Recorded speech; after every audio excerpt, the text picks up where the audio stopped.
Olá, pessoal! Eu sou Laura Perucchi e esse é o Let's Talk New York, um podcast para falar sobre a vida no exterior e também sobre a vida em Nova York. Não esqueça que para comentar esse ou qualquer outro episódio, basta enviar uma mensagem no Instagram, Laura_Perucchi, ou até mesmo o e-mail laura@lauraperucchi.com. O assunto de hoje gera muita curiosidade e muitas dúvidas nas pessoas. Imigração. Afinal de contas, quais são os caminhos para imigrar legalmente para os Estados Unidos? Particularmente, não acho que seja um país fácil para imigrar se compararmos com outros países. Mas, ao mesmo tempo, eu acho que tem muitas histórias que são contadas de maneira errônea. E eu acho que se pinta muito por aí de que é algo fácil, de que para tudo se dá um jeito. Não é bem assim. Eu conheço alguns tipos de vistos, seus percalços e limitações, mas nada melhor do que alguém especialista no assunto, certo? A minha convidada de hoje é a Fanchelle Barra, mas eu sei que a gente pode chamá-la de fã.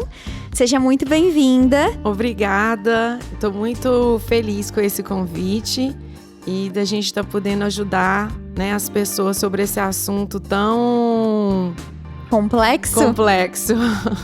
Antes de mais nada, bom, a Fan, ela é paralegal e ela é especializada nesse assunto de imigração, ela trabalha só com isso hoje em dia.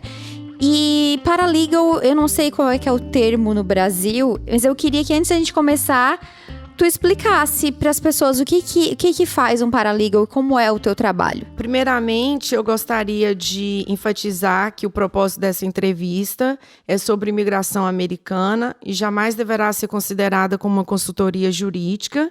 Cada caso tem suas nuances e maneiras diferentes de resolução. O paralegal é um assistente jurídico que dá total suporte ao advogado, basicamente na preparação dos formulários, no esclarecimento de dúvidas do cliente, e tem os paralegals que trabalham no escritório, e tem também o paralegal independente, como eu trabalho como freelancer, tanto prestando assessoria para a nossa comunidade, quanto para os advogados que necessitam, né, de um paralegal freelancer. Se vocês tiverem qualquer dúvida ou interesse sobre os assuntos que a gente vai falar aqui hoje, vocês a procurem. No final, a gente vai deixar os contatos, ela presta consultoria também.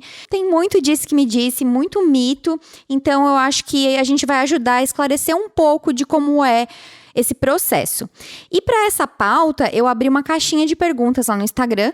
Tinham algumas perguntas muito específicas e que eu recomendo que vocês aí que mandaram as perguntas mais específicas, que não vão ser respondidas aqui, que eu recomendo muito que vocês procurem o advogado de vocês. Porque tem casos muito particulares, eu quero que a gente realmente dê um panorama geral. Eu acho que a gente já podia também, começar falando que, assim, procure sempre um profissional, né? Não vai no achismo porque o fulano me disse ou porque me falaram, não é verdade? Exatamente. Cada caso é único, né? As pessoas, infelizmente, pelo fato, um exemplo, se eu vim com visto de turista e a minha amiga veio com visto de turista, ela acha que a situação é a mesma, mas cada pessoa é única e cada processo também é único. A pergunta que mais apareceu: como se mudar para os Estados Unidos definitivamente? Como conseguir um visto para morar aqui? Eu acho que aqui a gente podia dar uma falada sobre os vistos mais comuns, entre aspas, que é o L, o H e o O. Especificamente o H, que é o tão famoso visto de trabalho, né? Como que funcionam esses vistos e se eles são um caminho para o Green Card? Porque nem todo visto é um caminho para o Green Card, né? O visto H1B, ele é um visto para quem tem o mínimo de um curso superior, né, no país de origem. Então, essa pessoa, ela precisa ter um patrocinador, que é uma empresa. Essa empresa vai oferecer a oferta de trabalho para a pessoa. Consequentemente, ela vai ter que comprovar o diploma, documentos, cópia de passaporte. Esse H1B, ele tem uma cota anual. Nós só podemos dar entrada na imigração no início de abril, então a data varia, a imigração informa, mas normalmente é no dia 1º de abril. Tudo dando certo, a pessoa tem a resposta mais ou menos uns 4 meses, mas ela só pode começar a trabalhar em 1º de outubro. Infelizmente, nos últimos 2 anos, a imigração está enviando muito request for evidence, solicitando mais documentos durante o processo. Que antes a gente conseguiria talvez uma resposta em uns 4 meses, ultimamente está demorando mais. Lembrando que todo visto de trabalho, a pessoa tem que estar com status nos Estados Unidos. Ela tem que estar legal nos Estados Unidos. Isso se ela estiver fazendo o processo estando aqui, né? Estando Porque aqui. muitas pessoas que eu conheço que fizeram o H, elas começaram isso no Brasil. Que é o processo consular. Então, basicamente, a pessoa estando aqui, vamos imaginar que ela esteja com o visto de turista, o B2. Esse visto de turista, depois de 6 meses, ele vai vencer. Normalmente, o oficial de imigração concede os 6 meses. Então, se a pessoa sabe que ela vai ficar fora de status, ou ela vai fazer uma extensão do B2, enquanto ela espera a resposta do H1B, ou então, né, o profissional que estiver conduzindo esse processo vai solicitar que a pessoa espere no país de origem. Por quê? Porque o B2 dela irá vencer, ela, né, vai ficar fora de status e depois não vai se qualificar para o H1B sendo aprovado. Então, aí a gente faz o processo via consular, a pessoa, por exemplo, retorna para o Brasil, o caso sendo aprovado, né, vai fazer a aplicação do DS 160 no Brasil e marcar a entrevista em qualquer consulado brasileiro. Tanto a opção para quem está nos Estados Unidos, quanto também as pessoas que estão fora dos Estados Unidos, elas podem aplicar para o H1B.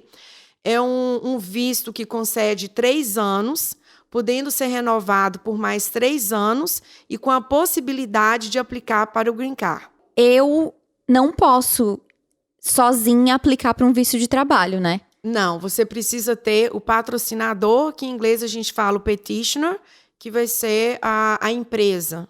Como se fosse o empregador, né? Exatamente. Tu não consegue, empregador. por tua conta, eu quero aplicar para um visto de trabalho, sem basicamente ter uma oferta de trabalho, né? Ele é um estilo loteria, mas não é a loteria do Green Card, não confunda. Até porque o Brasil não faz parte mais. Mas o H1B, ele funciona como loteria, um sorteio. Nada impede que você tente para o H1B quantas vezes você quiser, caso não seja sorteado. E no caso, esse sorteio acontece porque tem muito mais applications do que vistos que eles emitem por ano, né? Exatamente. Eles emitem uma base de 65 mil vistos por ano. Nos últimos anos tem o quê? Uns 300 mil, né? Eu acho que isso até responde uma outra pergunta que foi feita. Por que esse visto de trabalho se tornou tão difícil? Eu acho que é porque o sistema tá estagnado nessa questão do número de vistos emitidos por ano, né? O número de candidatos é muito maior do que o número de vagas. Quanto, em média, custa esse processo para uma empresa? O trabalho com advogado, normalmente, é em média $3.500, mais algumas taxas, a taxa de 460 para o formulário, mas se a empresa tiver até 25 funcionários, $750. Se a empresa tiver acima de 25 funcionários, $1.500. Tem que ter uma taxa também de antifraude de $500. Nossa. E mais 1.410 se ela optar por fazer o Premium Process. Então, essas são as principais. E mais, normalmente, os escritórios de advocacia em torno de $3.500 a $4.000. Então vai uns 6, 7 aí. Lembrando que aplica em abril e só está apto a começar a trabalhar em outubro, né? E sobre o L, o que seria o visto L? O visto L é um visto de trabalho disponível para executivos, gerentes e alguns funcionários que são transferidos para os Estados Unidos por empresas estrangeiras. É um visto de transferência, né? Sim, normalmente aqui nos Estados Unidos a gente faz muito para pessoas que trabalham em banco. Então tenho vários amigos que estão aqui com esse visto. Então a pessoa trabalha num cargo de chefia, de gerência num banco e é transferido para um outro cargo de chefia aqui nos Estados Unidos. E aí ela fica atrelada a essa empresa, né? O visto é atrelado à empresa. Se ela sair da empresa, ela perde o visto. Também tem a possibilidade de aplicar para o Green Card. O visto O. O famoso visto O. Que eu acho que muita gente não conhece esse visto. Esse visto O, né, o queridinho dos artistas, pelas habilidades extraordinárias. O que seria esse visto?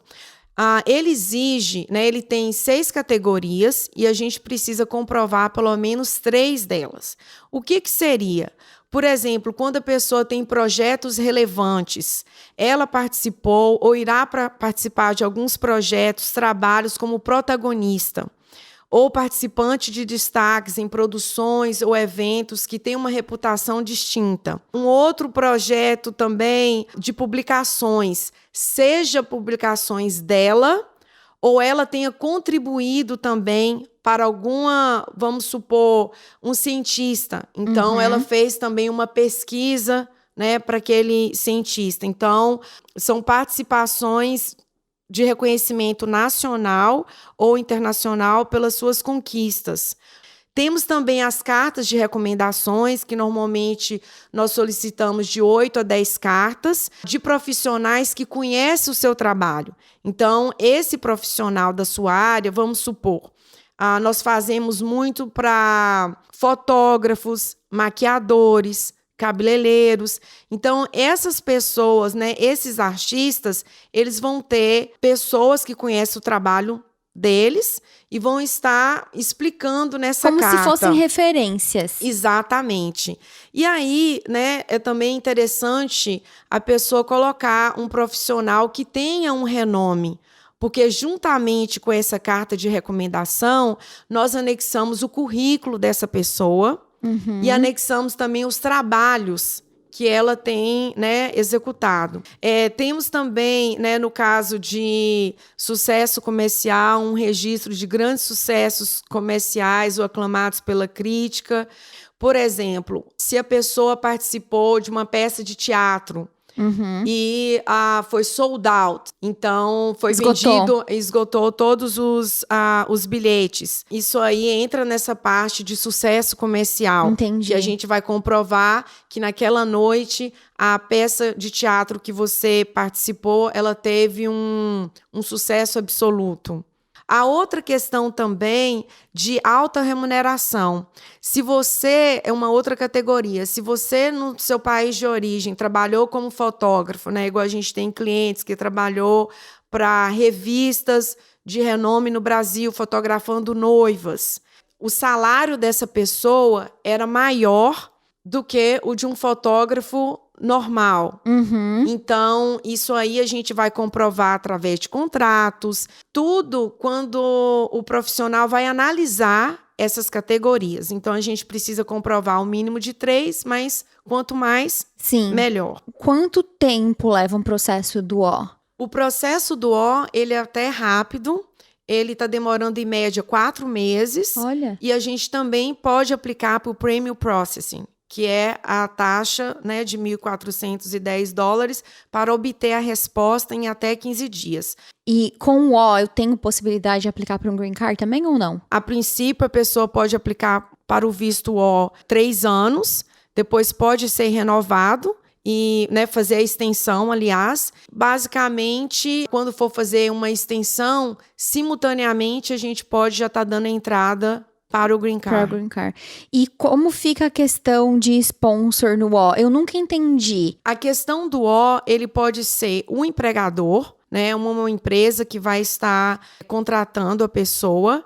Ela também pode ter um agente que seja qualquer cidadão americano ou que tenha a residência permanente nos Estados Unidos. Que tenha um Green Card. Que tenha o Green Card. E essa pessoa vai funcionar como agente. Então, ela vai assinar os formulários e vai receber as correspondências da imigração. Ela vai estar sendo a ponte entre você e os seus clientes. Vamos supor que nós temos um fotógrafo. Esse fotógrafo vai, nos próximos 3 anos, comprovar todos os trabalhos que ele ou ela vai estar fazendo. Então, vai estar cobrindo casamento. Então, ali a gente manda, junto com a petição, esse planejamento dos próximos 3 anos. E esse agente, ele fica sendo o intermediário entre o aplicante, que é o beneficiário, e esses clientes. Sobre o OPT, Eu queria que tu falasse um pouquinho desse OPT, que depende de um curso que tu faz aqui, né? Não um curso de inglês, mas dependendo do que tu vem fazer aqui, uma faculdade, uma pós-graduação, um mestrado, tu tem direito a esse OPT, que é uma autorização de trabalho de até 18 meses. E o que a pessoa pode fazer depois que acabou essa autorização de trabalho dela? Na verdade, antes de acabar o OPT, é interessante que a pessoa já tenha um empregador. Então, porque como seja ela para aplicar para um visto H1B, para um visto O, num outro tipo de visto, porque na verdade a gente tem inúmeros, né? A gente está falando dos principais. Essa pessoa não pode estar fora de status. Mas o OPT é, só para reforçar, é para esses tipos de cursos, né? Uma faculdade, uma pós, uma especialização. Exatamente. Né? Não é fazer um curso de inglês, vai te dar um OPT, né? O OPT é como se fosse um estágio, né? Profissionalizante.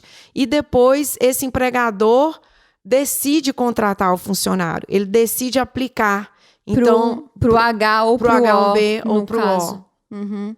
Eu acho que, como a gente estava falando antes, tem muito mito, muitas histórias que são contadas.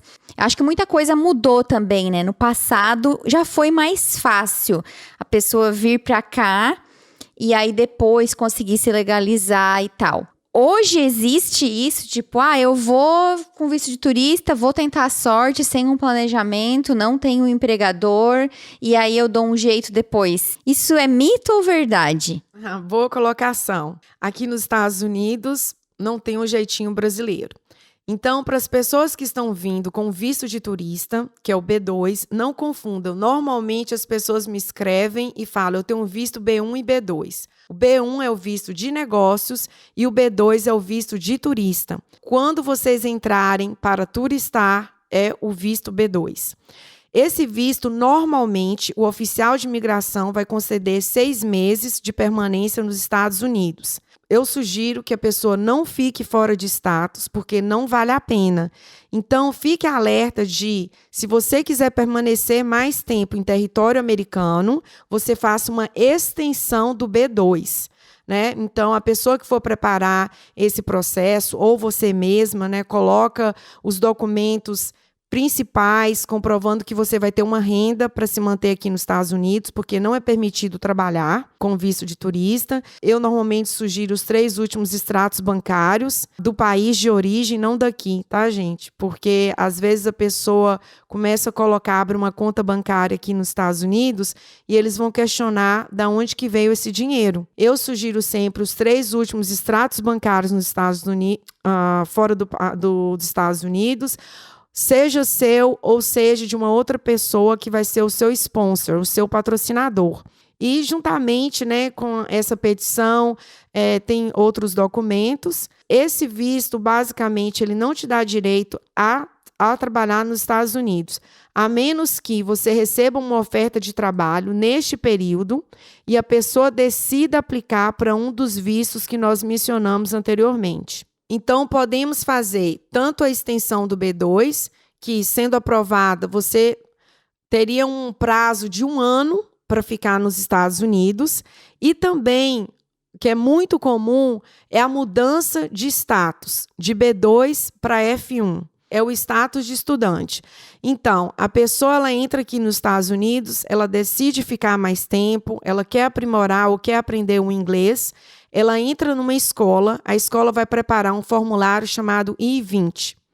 Juntamente com esse formulário, a gente encaminha a petição de mudança de status, ou seja, do visto de turista B2 para F1.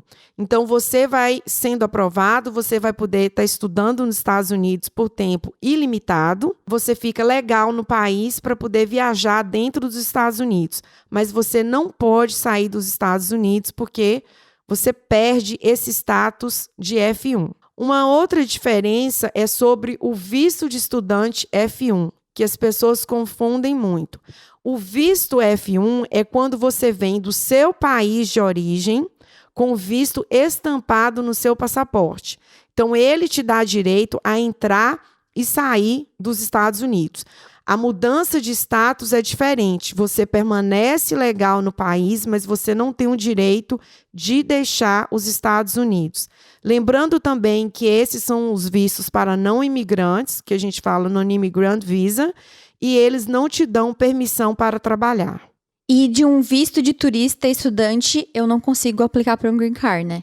Não existe. Não, a não de ser que tu turista, não. case com um cidadão americano e aí tu vai virar noiva e depois vai virar o cônjuge, né? Sim, se porventura a pessoa tiver com status de F1, por exemplo, com de estudante, e ela se casar com um cidadão americano, né? Então ela vai aplicar para mudança de status e essa mudança vai finalizar em um green card. Uhum. Lembrando que a pessoa pode também se casar com um green card holder, mas quando a pessoa se casa com uma pessoa que tem a residência, né, permanente nos Estados Unidos, ela tem que estar com status. Isso é muito importante, gente. Eu digo isso porque eu recebo vários e-mails e é importante ressaltar. Uma vez que a pessoa se casa com um cidadão americano, o processo é diferente do que quando ela casa com alguém que tem green card. Exatamente. Por exemplo, casar com um brasileiro que mora aqui e tem green card é diferente de casar com um cidadão americano. Sim, porque com um cidadão americano, o processo, ele vai, né, às vezes a pessoa já está até fora de status, está aqui por muitos anos, e dá entrada em todos os formulários e ok, tranquilo. Agora, se a pessoa se casa com um green card holder, ela tem que estar com status.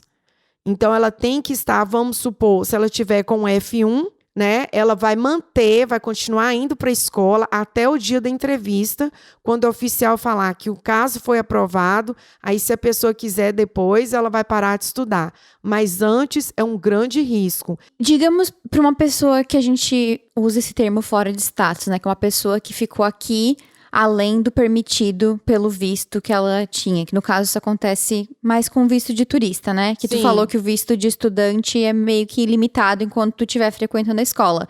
Se não frequentar a escola, perde o visto.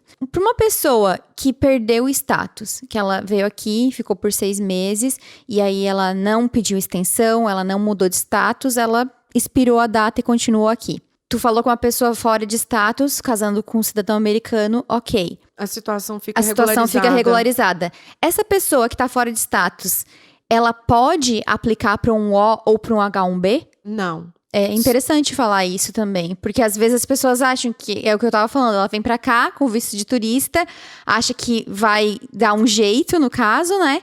E se ela não tomar esse cuidado, ela perde até o direito de tentar essas coisas, Exatamente. Então, por isso que não vale a pena a pessoa ficar fora de status, né? Ela vai se privar de várias oportunidades. Então, numa dessas, pode ser que você consiga até uma família americana.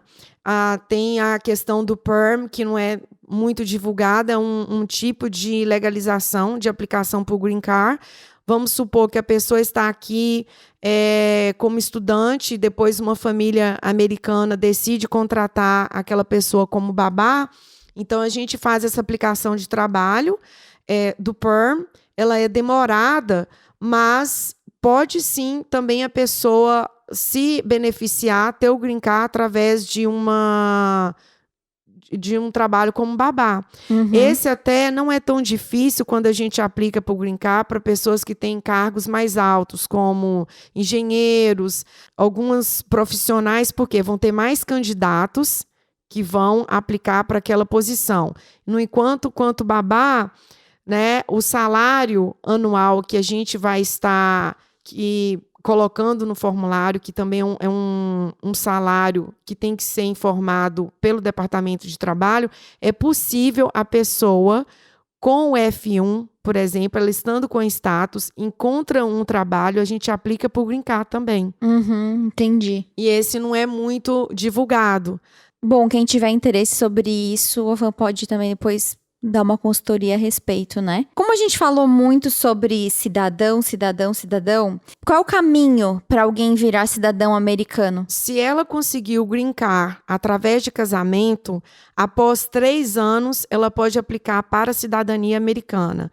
E se ela conseguiu o green card através de trabalho, 5 anos. E quando a pessoa tem a cidadania, né, americana, ela pode aplicar para os pais, pode aplicar também para os irmãos e filhos. E já que a gente está falando em cidadania, a cidadania italiana é uma realidade agora no Brasil, né? Tem muita gente indo atrás desse direito. Tem algum privilégio ter um passaporte europeu, um passaporte italiano, quando se fala em imigrar para os Estados Unidos sem ser turismo, falando em vir aqui para uma oportunidade? Tem algum privilégio, alguma vantagem com essa cidadania ou não?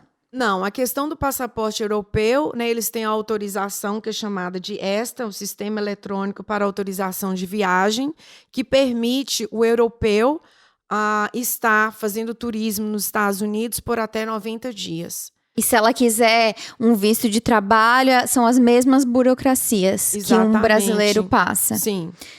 Sobre o visto de investidor. É um programa do governo norte-americano que possibilita o Green Card às pessoas que aplicarem dinheiro em projetos capazes de gerar empregos nos Estados Unidos. Valores também mudou, entrou em vigor no dia 21 de novembro agora, que era de $500 mil, passou para $900 mil.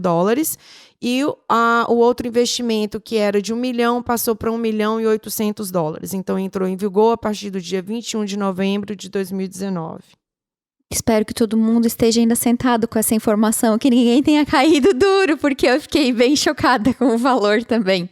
Tem uma dúvida que eu queria que a gente esclarecesse, porque eu vejo muito por aí nos grupos de Facebook e também acredito que tu deva receber essa dúvida, porque as pessoas perguntam muito sobre, mas eu quero validar meu diploma porque eu sou da área de fisioterapia ou eu sou da área de direito, porque tem profissões que, por exemplo, um jornalista pode atuar aqui, não precisa fazer outra faculdade, não precisa validar o diploma. Profissional de TI, que é o caso do meu marido, não precisa validar o diploma. Ele veio com o diploma dele, estava apto para trabalhar. Mas ele precisou de um visto de trabalho.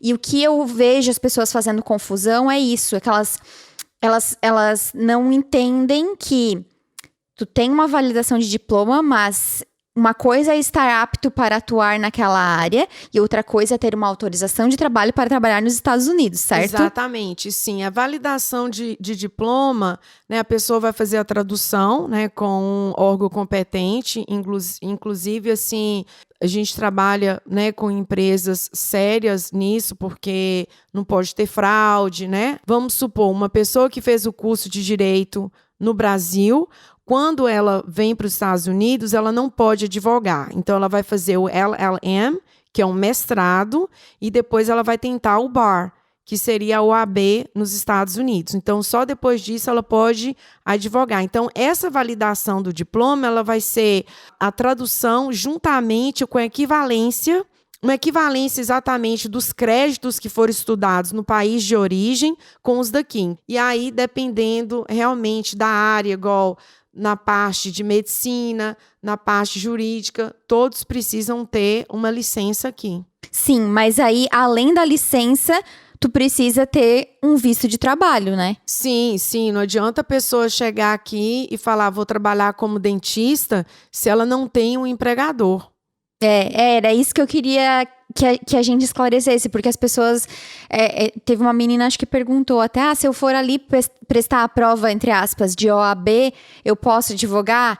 Mas são duas coisas distintas, né? Uma é ter a autorização de trabalho e outra é ter a licença para atuar naquela área específica, certo? Sim. Na verdade, agora, eu acho que eu já cobri todas as perguntas mais técnicas, eu acho que já deu para o pessoal ter bastante ideia. Mas tem uma pergunta aqui que veio de uma menina e eu queria fazer essa pergunta porque eu acho que ela toca em tanta coisa que envolve. Porque assim, a gente fala aqui, né, sobre processos e tal, e a verdade é que qualquer processo de visto, de green card, eu acho que é uma coisa que vale lembrar que é muito time consuming. e muito assim... Pessoal. Muito pessoal, tipo, toca em tanta coisa. É aquela coisa de tu não mora aqui, tu não é cidadão americano, tu tem que estar se provando, né? Eu vejo, assim, um sentimento, assim, de... Tu não tem a liberdade quando tu tá atrelado a um visto, a liberdade que um green card te dá. São tantas coisas que mexem com o emocional, coisas... Queria que fosse realmente, assim, só uns papéis, mas tem muita coisa envolvida. E tu deve também lidar com esse lado psicológico e as frustrações. E aí, por isso que eu queria fazer trazer a pergunta dessa menina, porque eu acho que ela resume bem isso. Ela falou assim: eu gostaria de saber o porquê demora tanto para o governo processar os pedidos de green card, se eles têm um prazo e se, após a administração do Trump, eles cumprem com o prazo.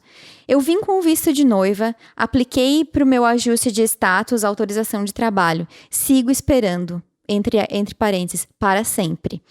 Essa demora e burocracia são muito ruins, porque força o imigrante a depender financeiramente do companheiro e a vida fica, entre aspas, empacada. Eu sempre fui muito independente e essa questão, se a gente não tomar cuidado, afeta a nossa autoestima e o relacionamento.